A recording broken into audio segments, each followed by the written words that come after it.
Yellow Star was had some not so small controversy initially because it is a legend, and here we were.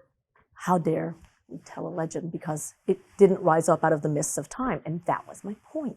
I had to really wrangle with this in my own conscience, in my own soul. I loved this story. I didn't look for it. It came and sat on my lap and swung its little legs with its patent leather shoes. I was at a festival, and I was there to see Donald Davis, an incredible American storyteller. I never heard Donald Davis because next to me sat a man that was, at the very least, an octogenarian. And he wanted to talk the entire time that Donald Davis was telling his stories. And I am a Cuban woman brought up by a Cuban woman. I could not tell this elderly man that I didn't want to hear him, or he had to be quiet, or I was here to hear someone else.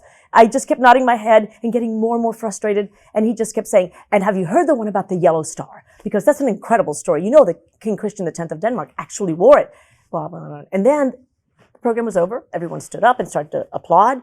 And I had this niggling feeling that I had just heard something important. And I turned around, this gentleman is gone. I don't see him again. I was at the National Storytelling Festival. I don't find him. No one's seen him. I call a friend of mine, a rabbi, Fred Davidow, and I asked Fred, have you ever heard this story? And this is what happened to me. He goes, well, first of all, I have heard of it.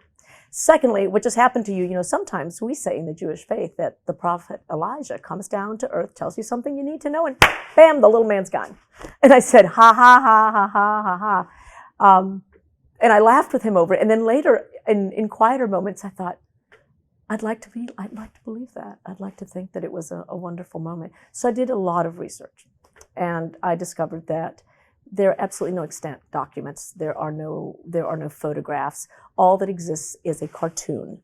It came out in the London Times that had the king on horseback with a Star of David, saying that he would be the first to wear it. Now, there were witnesses who had heard the king argue with a German officer saying, if you press this issue of the Yellow Star with Danish subjects, I will be the first one to wear it.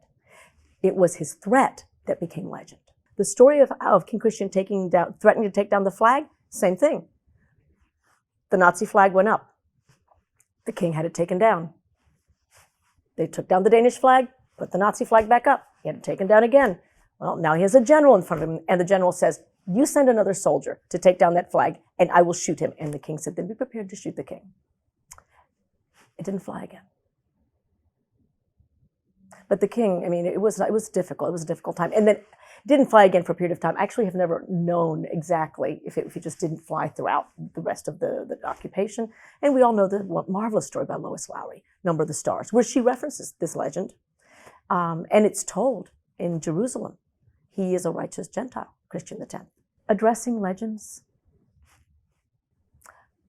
By naming a legend, we call it a legend. In other words, there's no proof this ever happened. Should we then let legends die? Why do we have them? Why do we have them during the darkest times?